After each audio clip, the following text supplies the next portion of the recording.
شاید تمام عمر دنبال جواب تو سرت گشتی، اما هر بار که دلشوره گرفتی اون پاسخ داشت از جای دیگه ای می اومد. نه از مغزت، از رودت. ما بهش میگیم دلشوره، احساس درونی، حس ششم. ولی اگه بگم اون صدا فقط یک احساس نیست، بلکه یک سیستم عصبی واقعی، چی؟ درست در دل شکم چیزی هست که دانشمندا بهش میگن مغز دوم. و قراره با هم ببینیم این مغز پنهان چطور در سکوت داره زندگیمون رو شکل میده. در دل دستگاه گوارش ما یه شبکه عظیمی از نورون ها وجود داره. بیش از 500 میلیون نورون که درست مثل نورون های مغز کار میکنن. اطلاعات میگیرن، تحلیل میکنن، پاسخ میدن. این سیستم پیشرفته رو دانشمندا ENS یا سیستم عصبی روده‌ای مینامند. و باورش سخت که این شبکه میتونه کاملا مستقل از مغز اصلی عمل کنه. یعنی حتی اگه مغز خاموش بشه، بعضی عملکردهای روده بدون توقف ادامه پیدا میکنه. اما ماجرا فقط همین نیست. بین مغز و روده یه بزرگراهی وجود داره به اسم عصب واگ. مسیر اصلی ارتباط دو مغز. این ارتباط رو محور روده مغز مینامند. یک مسیر دو طرفه که با هورمون‌ها، سیگنال‌های الکتریکی و حتی باکتری‌های داخل روده کار میکنه. یعنی نه تنها مغز روی روده اثر میذاره، بلکه روده هم روی مغز اثر میذاره، حتی روی تصمیم هامون. و اینجاست که به یک حقیقت باور نکردنی میرسیم.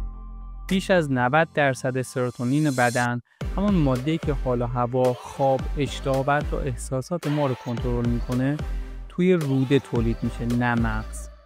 یعنی روده فقط غذا هضم نمیکنه، بلکه حال و روان ما رو هم شکل میده. این ارتباط روده و مغز اونقدر قویه که دانشمندا دارن دوباره تعریف بدن انسان رو بازنویسی میکنن. پس وقتی دلت شور میزنه، اون یه پیام زیستی از مغز دومت بوده، نه یک توهم احساسی. اگه تا اینجای ماجرا برات جالب بود، همین حالا لایک کن. نه فقط برای حمایت از راست کرده، بلکه برای اینکه بدونم تو هم دنبال چیزهایی هستی که کمتر کسی جرئت میکنه کشفشون کنه. الان وقتشه یه سوال جدی بپرسیم. آیا روده‌ها فقط دستگاه گوارشن یا یک مرکز پردازش اطلاعات هم هستن؟ محققان فهمیدن که بین سلامت روده و بیماری‌هایی مثل افسردگی، اضطراب، اوتیسم و پارکینسون رابطه مستقیم وجود داره.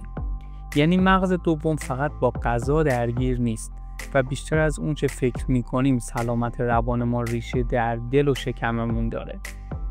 اما عجیب‌ترین قسمت ماجرا اینه، روده ممکنه حافظه مستقل داشته باشه. برخی پژوهش‌ها میگن شاید خاطراتی که در روده ذخیره میشن در احساسات یا تصمیم گیری ما نقش داشته باشن. تو لحظه‌ای که حس دژاوو داری یا بی دلیل ناراحت میشی، شاید حافظه روده فعال شده باشه. اگر این نظریه تایید بشه، کل برداشت ما از خاطره، احساس و تصمیم باید تغییر کنه. حالا میفهمید دلیل این که میگیم دلم گرفته چیه؟ چون دل یعنی مغز دوم واقعا داره حس میکنه. اون جایی که بدون کلمه، با سکوت، با حس، حقیقت رو بهمون میگه. گاهی حتی قبل از این که مغزمون بفهمه. بدن ما فقط یک سیستم بیولوژیک نیست. یه منظومه است با چند مرکز فرماندهی، چند لایه احساس که رازهاشو فقط با علم، حس و دقت میشه شنید. و حالا تو یکی از معدود آدم‌هایی هستی که این رازو میدونه. چیزی که خیلی حتی هنوز نمیدونن وجود داره. دونستن اولین قدم برای فهم عمیق‌تر خودمونه. مغز دوم فقط راز نیست، یک کلیده برای درک بهتر زندگی. اگه فکر کردی باید کسی دیگه هم این مطلب رو بدونه، لایک کن تا این راز به گوش‌های بیشتری برسه. و اگه دوست داری ادامه بدی به کشف رازهایی که بدن، مغز و روح رو به هم پیوند میدن، سابسکرایب کن. چون توی رازکده هر هفته 3 بار با دانستنی‌های روبرو میشی که فکرتو تغییر میدن. تا ویدیو بعد به حرف دلت بیشتر گوش بده. شاید اون چیزی میدونه که مغزت هنوز کشفش نکرده. و یادت نره، دلت فقط برای عاشق شدن نیست. گاهی اون تنها مغزیه که حقیقت رو بی‌واسطه میفهمه.